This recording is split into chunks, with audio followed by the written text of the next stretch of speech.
దేవుని వాక్యం మనం విందాం. పేతురు రాసిన 2వ పత్రిక 1వ అధ్యాయము 3వ వచనం నుంచి చదువుకుందాం. పేతురు రాసిన 2వ పత్రిక 1వ అధ్యాయము 3 నుంచి కొన్ని విషయాలు మనం చదువుకుందాం. పేతురు సంఘానికి ఈ వాక్యాన్ని తెలియచేస్తున్నాడు. చివరి మాట, దేవుని గూర్చినట్టు మన ప్రభువైన యేసును గూర్చినట్టు అయిన అనుభవ జ్ఞానము వలన మీకు కృప సమాధానమును విస్తరించునుగాక. కృప, దేవుడు మనకి అర్హత లేని దానికి అర్హత కల్పించేదే కృప. దేవుడు మనకి ఏ విషయంలో కృప చూపిస్తారో ఆ విషయంలో మనం మేలు పొందుకుంటాం. మీరు ఏ విషయాన్నో మీరు మేలు పొందుకున్నారో ఆ విషయంలో దేవుడు కృప చూపించాడు. ఈరోజు మీరు పొందుకున్న ఈ స్వస్థత కానీ ఈ విజయం కానీ దేవుడు మీ జీవితంలో చూపిన కృప. సో ఈరోజు అటువంటి కృప అనుగ్రహించబడాలన్నా ఇంకేమంటున్నారు? సమాధానం ప్రతి ఒక్కరి జీవితంలో, ప్రతి ఒక్కరి మధ్యలో సమాధానము, కుటుంబంలో సమాధానం, అన్నదమ్ముల మధ్యలో సమాధానము, బంధువుల మధ్యలో సమాధానం, ఇరుగు పొరుగు వారి మధ్యలో సమాధానము. సో ఇవన్నీ కూడా మనము సమాధానం కలిగి ఉండాలంటే దేని చేత కలిగి ఉంటామంట? కృపయు సమాధానమును విస్తరించాలని. దేనిని బట్టి? దేవుని గూర్చినట్టు మన ప్రభువైన యేసు క్రీస్తును గూర్చినట్టు అనుభవ జ్ఞానము వలన. దేవుని గూర్చి యేసుక్రీస్తు గురించిన అనుభవ జ్ఞానము చెప్పటం వలన కాదు, అనుభవంతో కూడిన జ్ఞానము. అంటే రుచి చూచి తెలుసుకొనిడి అని బైబిల్ సెలవిస్తుంది. యెహోవా దేవాది దేవుడు ఆయన ఎటువంటి వారో రుచి చూచి పరిశీలించి ప్రార్థన చేసి మీరు ఒక వ్యక్తిగత అనుభవాన్ని పొందుకోవాలి. ఈరోజు ప్రభుతో ఉన్న మీకు అనుభవం ఏంటి అని ఒకవేళ మమ్మల్ని అడిగితే మనం ఏం చెప్తాం? మనం దేవుడితో మీకున్న అనుభవం ఏంటండి అని ఒకవేళ అడిగితే ఏం చెప్తాం? మనం ఏం చెప్పాలి? ఒక అనుభవాన్ని మనం ప్రభుతో కలిగి ఉండాలి. దేవుడితో మాట్లాడే ఒక స్నేహితుడిగా, లేకపోతే ఒక తండ్రిగా, లేకపోతే దేవుడిగా మనం ఎలా మాట్లాడుతున్నాం, దేవుడితో మనకున్న సంబంధం ఏంటి, ఒక అనుభవాన్ని మనం సంపాదించుకోగలగాలి. కొన్ని ప్రార్థనలకు ఎందుకు వస్తున్నాయి, కొన్ని ఆలస్యంగా ఎందుకు వస్తున్నాయి, కొన్ని వెంటనే ఎందుకు వస్తున్నాయి, ఒక అనుభవాన్ని సంపాదించుకోగలగాలి. మనం అడుగుతున్న ఒక 2, 3, 4, 5 విషయాల్లో ప్రభు ఎలా స్పందిస్తున్నాడు? మనం అడుగుతున్న 2, 3, 4, 5 విషయాల్లో బైబిల్ ఏం చెప్తుంది? ఒకవేళ బైబిల్ గ్రంథంలో ఉన్న భక్తులు ఈ 2, 3, 4, 5 విషయాలు అడిగినప్పుడు ప్రభు ఎలా స్పందించారు? సో వారి యొక్క స్పందన బట్టి, దేవుడి యొక్క స్పందన బట్టి, ఓహో నా ప్రభు ఈ విషయాల్లో రోషంగా ఉన్నాడు, ఈ విషయాల్లో జాగ్రత్తగా తెలియచాడు, ఈ విషయాలకి వెళ్ళొద్దన్నాడు, ఈ విషయాల్లో ముందుండమంటున్నాడు, ఈ విషయాల్లో వెనుకొండమంటున్నాడు, ఈ విషయాల్లో మెడకి కత్తి పెట్టుకోమంటున్నాడు. దేన్ని పెట్టుకోమని? మెడకి కత్తి. హల్లెలూయా. నువ్వు విస్తారంగా తిండిపోతువైన ఎల్లా నీ మెడకి కత్తి పెట్టుకోమన్నాడు. సో ఇవి మనం తెలుసుకోగలగాలి. సో ఈ వాక్యంతో మన సహవాసం చేస్తున్నప్పుడు, చదువుతున్నప్పుడు ప్రభుతో ఒక అనుభవాన్ని మనం సంపాదించుకోవాలి. ఈరోజు వెనక్కి తిరిగి మీరు మారు మనసు పొందిన దినం దగ్గర నుంచి ఈరోజు వరకు దేవుడితో ఎటువంటి అనుభవం కలిగి ఉన్నారు అన్నది మీ ఆత్మీయ జీవితం.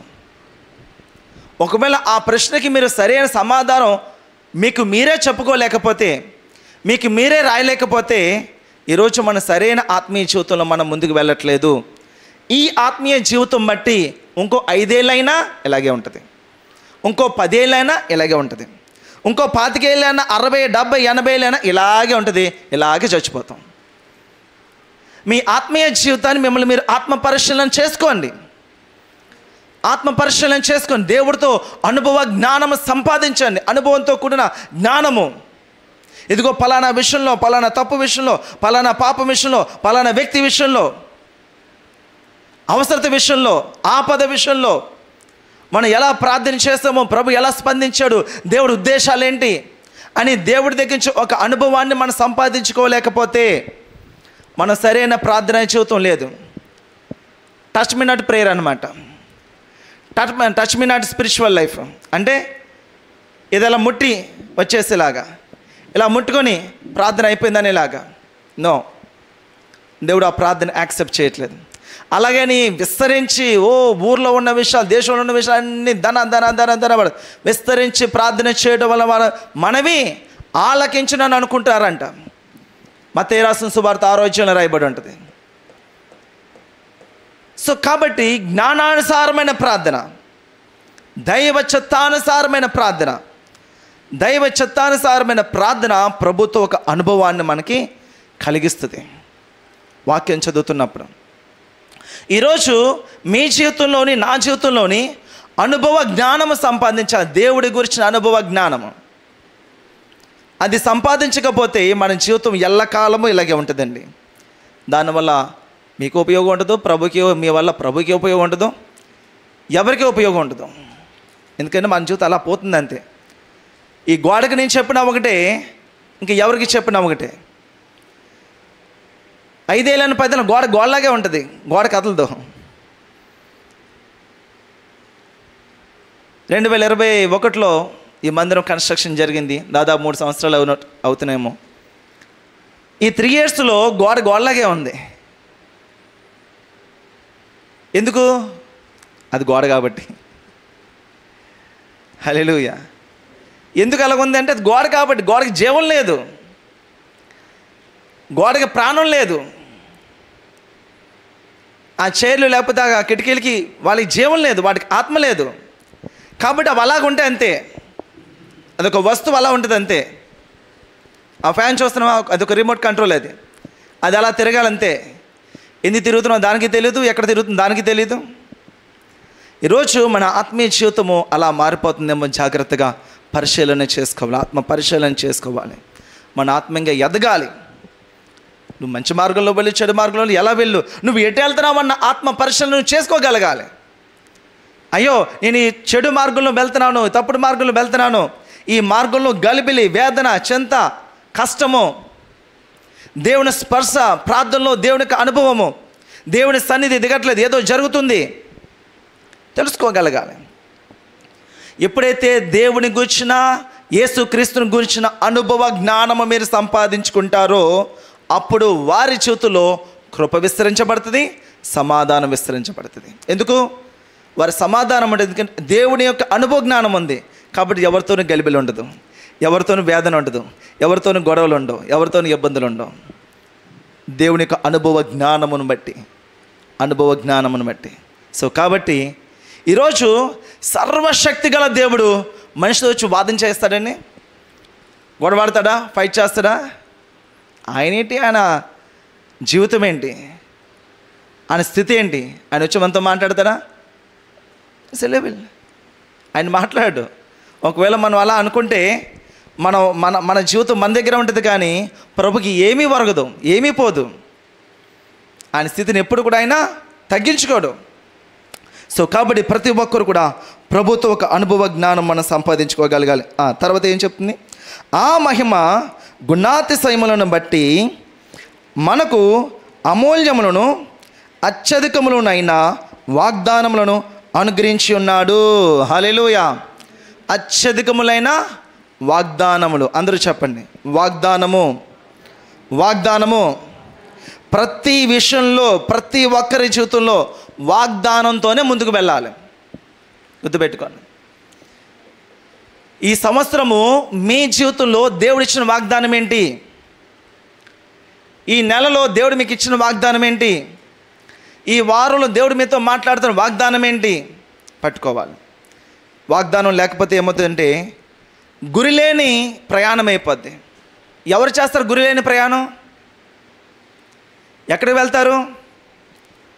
పక్షులు వాటి యొక్క సంతానోత్పత్తి కొరకు కొన్ని దేశాలు, ఖండాలు దాటి వెళ్ళిపోతాయి. వాటికి ఒక గురి ఉంది. అవి ఒక చోట నుంచి మరొక చోటకి చల్లటి మంచు పర్వతాలు ఆ ప్రదేశాల్లో ఉండే ఆ పక్షులు కొన్ని వేల కిలోమీటర్లు జర్నీ చేసి సర్టెన్ ప్లేసెస్లో అవి ఉండి అవి గుడ్లు పెట్టి వాటిని పొదిగి అవి పిల్లలయ్యాక అవి ఎదిగి రెక్కలు వచ్చాక మరలా వాటి ప్రాంతానికి వెళ్ళిపోతాయి.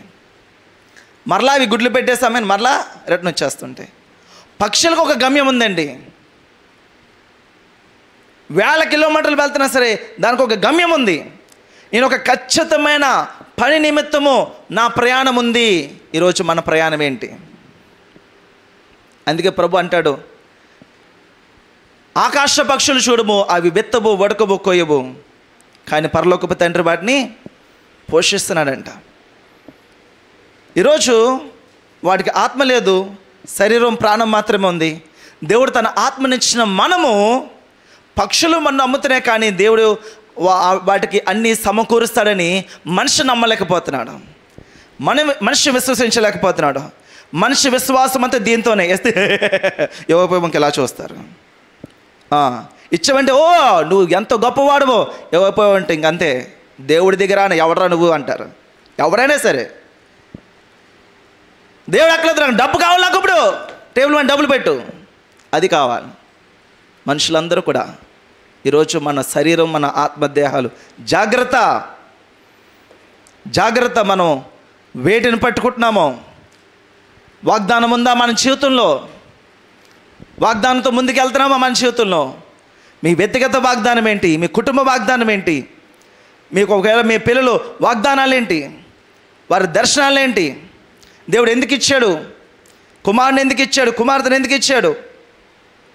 మీరు ఇక్కడ ఎందుకు పుట్టారు? ఈ కుటుంబంలో ఎందుకు వచ్చారు? అడగాలి ప్రతి విషయంలో. దర్శనం కలిగి ముందుకు వెళ్ళాలి. నేను వివాహ నిమిత్తము ప్రార్థన చేసిన దర్శనం పొందుకున్నాను. ఈరోజు పాస్టర్ గారు నేను ఒక దర్శనంతో ముందుకు వెళ్తున్నాను, ఖచ్చితమైన దర్శనంతో ముందుకు వెళ్తున్నాను. ఆ విషయాన్ని నేను చెప్పగలను. అది ఈరోజు మేము పొందుకోకపోవచ్చు, కానీ ఒక దర్శనంతో ముందుకు వెళ్తున్నాం. అబ్రాం 25 ఏళ్ళు పట్టింది తాను పొందుకున్న దర్శనాన్ని, లేకపోతే వాగ్దానం పొందుకోవడానికి 25 ఏళ్ళు పట్టింది. 25 సంవత్సరాలు, 25 years. ఇది మా కుటుంబ దర్శనము అని మీ జీవితానికి లేకపోతే మన కుటుంబానికి ఒకవేళ ఉందా? దేవుడు వాగ్దానాలు ఇచ్చాడు, అత్యధికమైన వాగ్దానం అంటండి. చూడండి ఒకసారి, చాలా బలంగా రాస్తున్నాడు. ఆయన మనకు అమూల్యములను అత్యధికములనైన వాగ్దానములను అనుగ్రహించున్నాడు. ఏంటి వాగ్దానాలు? ఎటువంటివి? అమూల్యములను, అమూల్యమైన వాగ్దానాలు, అమూల్యమైన వాగ్దానాలు, అత్యధికమైన వాగ్దానాలు అంటండి. ఆదికాండం నుంచి ప్రకటన గ్రంథం వరకు ప్రతి ఒక్కరు కూడా భూమి మీద వారు దేవుడి కొరకు గొప్ప రోషం కలిగిన జీవితము వారు జీవించారంటే వారి పట్ల దేవుడు ఉద్దేశించిన వాగ్దానం వారు తెలుసుకున్నారు, దాన్ని పట్టుకున్నారు, వారు ప్రయాణం చేశారు. వాగ్దానం లేనివాడు, గురి లేనివారు ఆకలితో అక్కడే రాలిపోయారు. వారు కేకలతో డబ్బు సంపాదిద్దాం అనుకున్నారు, వారు అరుపులతో లేకపోతే వాళ్ళ నిందలతో అవమానాలతో ఆహారం సంపాదిద్దాం అనుకున్నా ఎవరైతే ఇశ్రాయేలు ప్రజలు ఉన్నారో అరణ్యంలో రాలిపోయారండి, రాలిపోయారు అరణ్యంలో. ఖచ్చితమైన వాగ్దానం కలిగి ఉన్నాడు మోషే. అదే వాగ్దానం తన వెనుకున్న శిష్యుడు యెహోషువ కలిగి ఉన్నాడు. వారిరువురు కూడా విశ్వాసంతో ముందుకు వెళ్ళారు. కాలేబు అదే వాగ్దానం కలిగి ఉన్నాడు, పట్టుకున్నాడు. వాగ్దానం ఏం చేస్తుందంటే అసాధ్యమైన వాటిని సాధ్యపరిచేలా చేస్తుంది. 12 మంది యోధుల్ని, కర్తలు 12 గోత్రాలు ఉన్నాయి. ఆ గోత్రకర్తల్ని 12 మందిని పంపించారు. కానాను చూసిరండి, పోయి దేవుడు మనకి ఇచ్చాడు కానాను, ఎలాగుందో చూసిరండి అంటే 12 మంది వెళ్ళారు. ఇక్కడ దేవుడు ఇస్తాడేమో కనుక్కోమని లేదు, మీరు జాగ్రత్తగా గమనించాలి. దేవుడు మనకి ఇచ్చేసాడు కానాను, పలానా దేశం, ఖచ్చితంగా అక్కడికి వెళ్ళండి, అది ప్రభు మనకి ఇచ్చాడు, ఎలాగుందో చూసిరండి అన్నాడు. వింటున్నారా జాగ్రత్తగా? అది దేవుడు మనకి ఇచ్చేసాడు, అది పెద్దదా చిన్నదా, మనం సాధించగలమా సాధించలేమా, వాళ్ళ బలగం ఎంత ఉంది, కత్తులు ఏమున్నాయి చెక్ చేసిరండి, మనం కూడా అటువంటి కత్తులు నూరుదాం, దానికోసం పంపలే, దేవుడు ఇచ్చేశాడు, కానాను దేవుడు మనకి ఇచ్చేశాడు అని చెప్పి పంపిస్తే వెళ్ళిన 12 మంది కూడా 2 బ్యాచ్లు మారారు. ప్రభు దృష్టిలో తన బిడ్డలు 2 రకాలుగా ఆయన నిర్మించుకున్నాడు. తన దగ్గర ఉన్న కుమారుడు, తప్పుపోయిన కుమారుడు, అంతే. భూమి మీద ప్రభు చూసే దృష్టి కూడా అలాగే ఉంటుంది. ఇద్దరు నా కుమారులే, ఒకడు నమ్మకంగా నా దగ్గర ఉన్నాడు, మరొకడు తప్పుపోయాడు. నమ్మకంగా తన దగ్గర ఉన్నది ఎవరు? యేసుక్రీస్తు ప్రభు. తప్పుపోయింది ఎవరు? మనం. ఆ తప్పుపోయిన కుమారుడు మరలా తిరిగి వచ్చాడు. సో మారిన వారు, మారవలసిన వారు, ఇదే 2 భాగాలు. ఇంకా అంత మించి భాగాలు ఏవి కూడా భూమి మీద లేవు. మనం ఏవి కూడా పెట్టుకునే అవసరం లేదు. దేని గురించి కూడా అంత లోతుగా ఆలోచించాల్సిన అవసరం లేదు. ఈ 12 మంది గోత్రకర్తలు వాళ్ళు వెళ్ళారు. దేవుడు మనకి ఇచ్చాడని వాగ్దానం చేసిన భూమి మీద 10 మంది వ్యతిరేకంగా మాట్లాడుతున్నారు. 10 మంది వ్యతిరేకంగా మాట్లాడుతున్నారు. వారు ఉన్నత దేహులు, బలాజ్జులు. వారి కళ్ళకి మేము మిడతలా కనబడుతున్నాం, మా కళ్ళ కూడా మేము మిడతలా కనబడుతున్నాం. మీరు మిడతలా దోమలని అడగలేదు, అది ఎలాగుంది చూసిరండి అని అన్నారు. అది ఎలాగుంది చూసిరండి అన్నారు. దేవుడు మనకి ఇచ్చాడు కానాను, అది ఎలాగుంది చూసిరమ్మన్నారు. సో కాబట్టి వాగ్దానాన్ని మనసులో పెట్టుకున్న యెహోషువ, కాలేబు వాళ్ళిద్దరూ కూడా దేవుడు మనకి అది ఇచ్చేసాడు, దాన్ని మనం స్వాధీనపరిచేసుకున్నాం. దేన్ని బట్టి చెప్పారు వాళ్ళు? వాగ్దానమును బట్టి. వాగ్దానాన్ని బట్టి వారు చెప్పారు. ఎందుకు వాగ్దానం ఇచ్చిన వాడు ఎవరు? ఇప్పుడు పెద్ద అధికారి వచ్చి నీకు రేపు పొద్దున ఒక మంచి కారు ఇస్తారమ్మా, అయితే రేపు పొద్దున నీకు ఒక మంచి కంపెనీలో ఉద్యోగం ఇస్తానని ఎమ్మెల్యే గారు వచ్చారనుకోండి, నమ్ముతావా నమ్మవా? దానిపోయినాడు ఎవడైనా వచ్చి నీకు ఎదిస్తాను అది ఇస్తాను, నమ్ముతామా? ఈడెవడో మోసం చేసి ఇలా ఉన్నాడు బాబు అని మనం ఎక్కడ కూడా వాళ్ళని నమ్ము. సో చెప్పిన వాడు ఎవరు? ప్రభు అసాధ్యమైన కార్యాలను సాధ్యపరిచే దేవుడు. అసాధ్యం కానాన్లోంచి ఐగుప్తు నుంచి బయటికి రావడం అసాధ్యం. ఇందులోంచి బయటికి తీసుకొచ్చిన దేవుడు ఇక్కడి నుంచి లోపలికి తీసుకెళ్ళలేడండి. అక్కడున్న ఉన్నత దేహులు, బలాజ్జులు ఎలాగున్నారో ఈ ఐగుప్తులో కూడా అలాగే ఉన్నారు. ఐగుప్తు బానిసత్వం కూడా వారు అలాగే ఉన్నారు. ఐగుప్తుల ప్రజలు కూడా, సైనికులు కూడా వారు అలాగే ఉన్నారు. మరి వీరి నుంచి విడిపించిన దేవుడు వీరిని కూడా, వారి నుంచి కూడా విడిపించి లోపల తీసుకెళ్ళలేడా? సో కాబట్టి మనసులో ఏం పెట్టుకున్నారు? అక్కడున్న పాసిబిలిటీస్, ఎన్ని అవకాశాలు ఉన్నాయి, ఎన్ని అవకాశాలు ఉండవో, ఏం జరుగుతుందని లోక సంబంధమైన పాసిబిలిటీస్ పట్టుకుని వచ్చారు. వీరిద్దరు మాత్రం ఒకటే వాగ్దానం పట్టుకుని వచ్చారు, దేవుడు మనకు అది ఇచ్చేస్తానట. వారి గురించిన మనసు ఏది లోపల లేదు. ఎప్పుడైనా గుర్తుపెట్టుకోండి, మీరు సమస్యను జయించాలంటే సమస్యను గురించిన చింత మీరు లోపల ఉన్నంత వరకు సమస్యను జయించలేరు. సమస్యకు సమాధానం కావాలంటే సమాధానం లోపల పెట్టుకోండి, అప్పుడు ప్రతిదానికి సమాధానం దొరుకుతుంది. వారు ఎంత ఉన్నారో అంత ఉన్నారా అన్న విషయం లెక్కే చేయలేదు. వీరిద్దరు కూడా పట్టించుకోలేదు. ఇక్కడ ఒకటే, దేవుడు మనకి ఇచ్చిన అబ్బాయి ఎంత బాగుంది, దేవుడు మనకి ఇచ్చిన ఎంత బాగుంది, దేవుడు మనకి ఇచ్చిన బిల్డింగ్, దేవుడు మనకి ఇచ్చిన ఊరు, దేవుడు మనకి ఇచ్చిన కానాను, దేవుడు మనకి ఇచ్చిన ఎరుకో పట్టణము, దేవుడు మనకి ఇచ్చిన హాయి పట్టణము, ఇదే చూస్తున్నారు వాళ్ళు. దేవుడు మనకి ఇచ్చాడు ఇచ్చాడు ఇచ్చాడు అన్నాను. ఇంకా దేవుడు అంటే ఇంకెవరు ఉంటారు ఇక్కడ? దేవుడు కన్నా బలాజ్జులు, ఉన్నత దేవులు ఇంకెవరు ఉంటారు కదా? ఏంటి విషయం అంటే వాగ్దానము. వాగ్దానం యొక్క శ్రేష్టత మీకు తెలియచేస్తున్నాను. అమూల్యమును అత్యధికములైన వాగ్దానము. ప్రతి విషయంలో కూడా మనం వాగ్దానం పట్టుకుని ముందుకెళ్ళాలి. వాగ్దానం పట్టుకుని ముందుకు వెళ్తే శ్రమలు వస్తాయి. అప్పుడు ఏం చేయాలి? వాగ్దానాన్ని పట్టుకుని ప్రార్థన. ప్రభా, నువ్వు వాగ్దానం చేసావు కదా, ఆ శ్రమలో, ఆ ఇరుకులో, ఆ ఇబ్బందులు కూర్చొని, ప్రభా వాగ్దానం చేసావు ప్రభా, ఇగో శ్రమ వచ్చింది, వాగ్దానం చేసావు ప్రభా, ఇబ్బంది వచ్చింది, వాగ్దానం చేసావు ప్రభా, వాగ్దానాన్ని పట్టుకొని ఖచ్చితంగా కార్యం దేవుడు జయిస్తాడు. వాగ్దానాన్ని పట్టుకోవాలి. వాగ్దానాలు విడిచిపెట్టకండి. వాగ్దానం లేకుండా రేపటి దినాన్ని మీరు ముందుకు వెళ్ళకండి. వాగ్దానంతోనే రేపు ఎదుర్కోవాలి. ఏంటి నీ ప్రయాణం అంటే దానికి ఒక వాగ్దానం ఉండాలి. సంఘములకు ఒక వాగ్దానం, పరిచర్యకు ఒక వాగ్దానం, స్కూల్కి ఒక వాగ్దానం, ప్రతి దానికి కూడా ఒక వాగ్దానం పట్టుకుని మనం ముందుకు వెళ్ళాలి. అప్పుడు దేవుడు దాన్ని అభివృద్ధి చేస్తాం. ఎందుకంటే వాగ్దానం ఇచ్చిన దేవుడు మనం లెక్క చేసాము అంటే దాని అర్థం ఏంటంటే ఆయన ఇచ్చిన మాటను పట్టుకున్నాం, ఆయన మాటకు విలువిచ్చాం, ఆయన మాటకు విలువిచ్చాం. ఈ 10 మంది కూడా ఇది అసాధ్యము, దేవుడిచ్చిందని అసాధ్యం అని చెప్పారు, దేవుని అవమానపరిచారు. మరి ఏం చేశారు? అరణ్యంలో రాలిపోయారు. సో కాబట్టి మనం ఏం చేయాలంట? వాగ్దానాలు. ఎటువంటి వాగ్దానాలు అవి? అమూల్యమును, అందరూ చెప్పండి, అమూల్యమును అత్యధికములైన, అమూల్యమును అత్యధికమునైన వాగ్దానాలు. హల్లెలూయా. తర్వాత దురాశను అనుసరించుట వలన లోకమందున్న భ్రష్టత్వమును ఈ వాగ్దానముల మూలముగా మీరు తప్పించుకొని. జాగ్రత్తగా చదవండి, జాగ్రత్తగా వినండి. ఏం చెప్తున్నారు అక్కడ? దురాశను అనుసరించడం వలన లోకమందున్న భ్రష్టత్వమును. ఆశ, దురాశ. దురాశ ఎక్కడి నుంచి వచ్చింది? ఉన్నదానికని ఎక్కువ కావాలి, ఉన్నదానికని ఎక్కువ చేయాలి. మనం దీవించబడ్డము, మన ఉన్న స్థితిలో, ఉద్యోగంలో, వ్యాపారంలో అభివృద్ధి చెందడం, దాని గురించి మాట్లాడలే. మనకున్న స్థితి కన్నా అత్యధికంగా ఆలోచిస్తారు. చూడండి, దురాశ. ఇంకా ఇంకా చేయాలి, ఇంకా ఇంకా చేయాలి, ఇంకా ఇంకా చేయాలి. అది దురాశ అన్నమాట.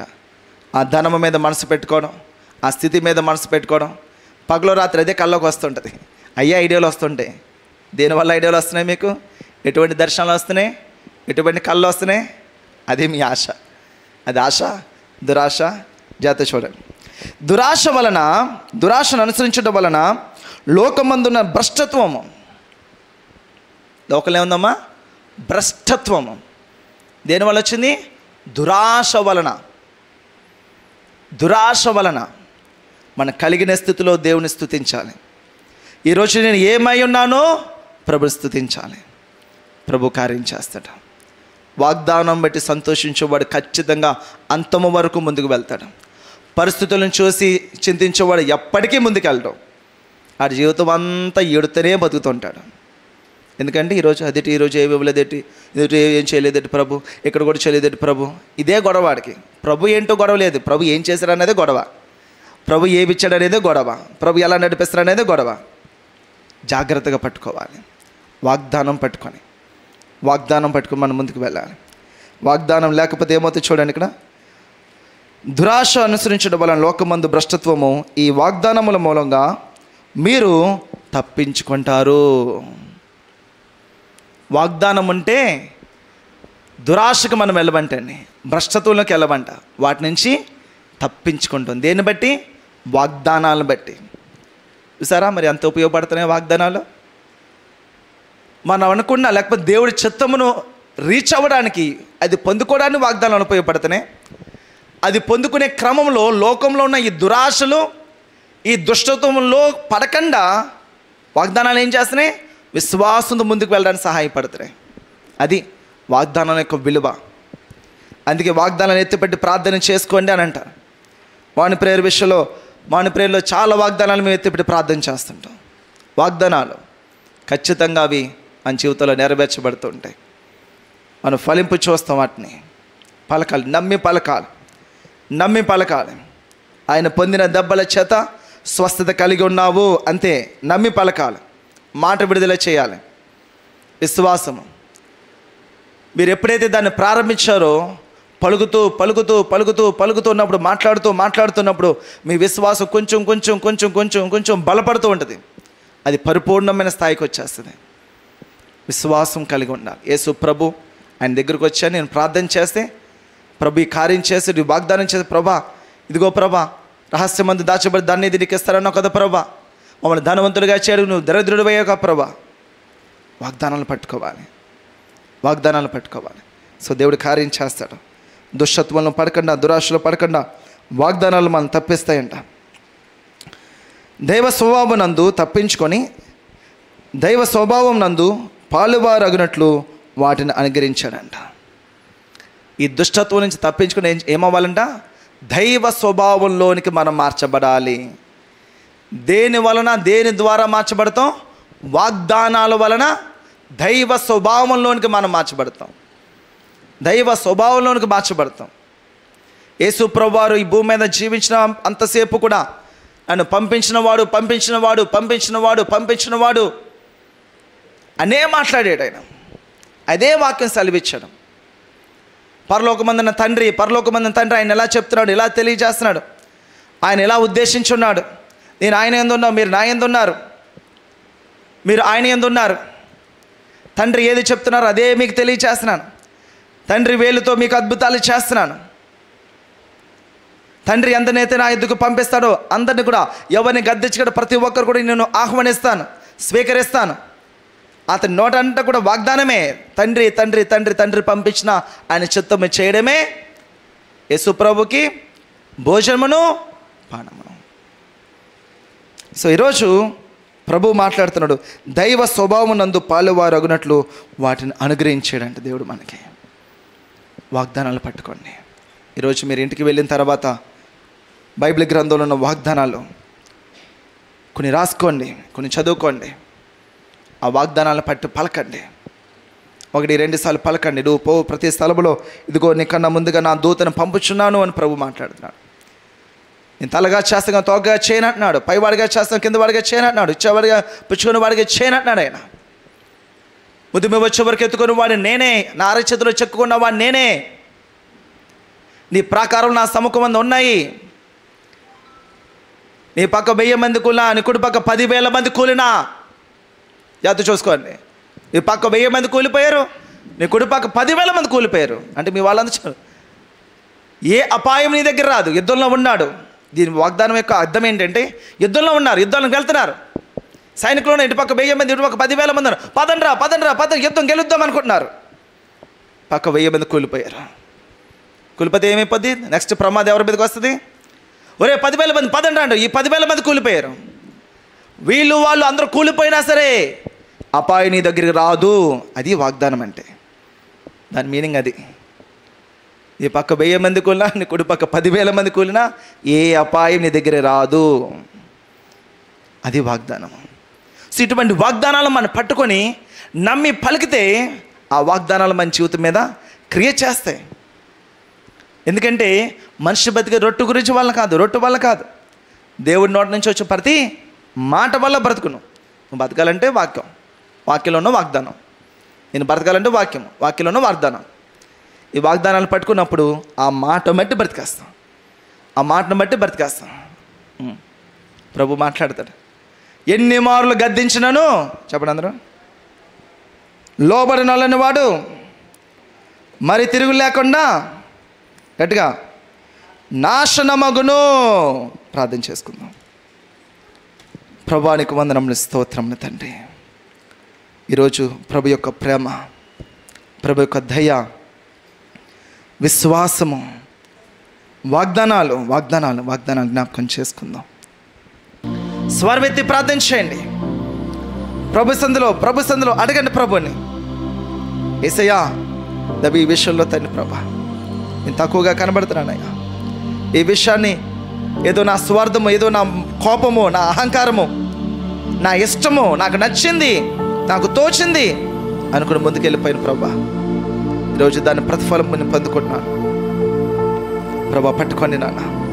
ఇక్కడ ఎవరెవరైతే అలా ప్రార్థన చేస్తున్నారు వారందరూ కూడా నీ చేతులకు అప్పగిస్తున్నాను ప్రభా.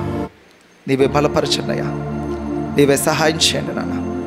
నీ నామానికి మహిమకరంగా, ఆశీర్వాదకరంగా బిడ్డలందరూ కూడా పట్టుకొని నడిపించి మహిమాగంత ప్రభావాన్ని ఆరోపిస్తూ యేసుక్రీస్తు పరిశుద్ధమైన నామం స్తుతించి ప్రార్థించి విశ్వాసముతో ప్రార్థన పొందుకున్న మా ప్రియ పరలోకపు తండ్రి, ఆమేన్.